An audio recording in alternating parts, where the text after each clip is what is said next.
Per quello che mi riguarda non solo non ho chiesto bonus ma nemmeno il rimborso di cui avevo diritto delle azioni di Popolare Vicenza e Veneto Banca e non aggiungo altro. Perentorio il presidente del Veneto Luca Zaia in merito alla questione bonus che ha destabilizzato in qualche modo anche la sua campagna elettorale. Nessuno sconto assicura chi ha commesso questa leggerezza etica. Siamo stati chiari e ovviamente mi riservo di incontrarli personalmente anche perché è giusto farlo direttamente prima con loro questo ragionamento. Dall'altro voglio anche ricordare che poi le situazioni sono diverse tra i tre casi.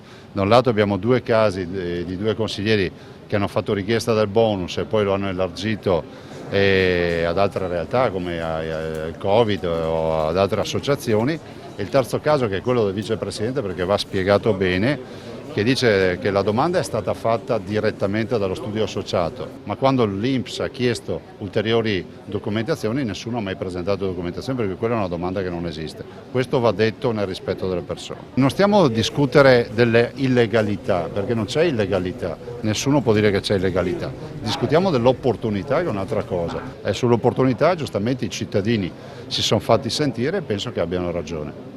Del resto voglio anche ricordare che sono stato l'unico a livello nazionale di aver fatto una verifica tra i miei consiglieri e aver da subito, nelle prime ore dopo la notizia di questi bonus, aver dato già contezza dei numeri, cosa che molti altri non hanno fatto e infatti attendo le liste. Sulla Serena invece Abbiamo intenzione intanto di applicare il piano di sanità pubblica che prevede tutta una serie di misure, non a caso ogni settimana facciamo i tamponi fino alla totale negativizzazione. Ovvio che questi centri non devono più esistere, adesso gestiamo la fase acuta che è giusto che sia gestita per bene nell'interesse della salute di quegli ospiti e di tutti i cittadini, dopodiché questi centri vanno smantellati, questa è l'unica posizione.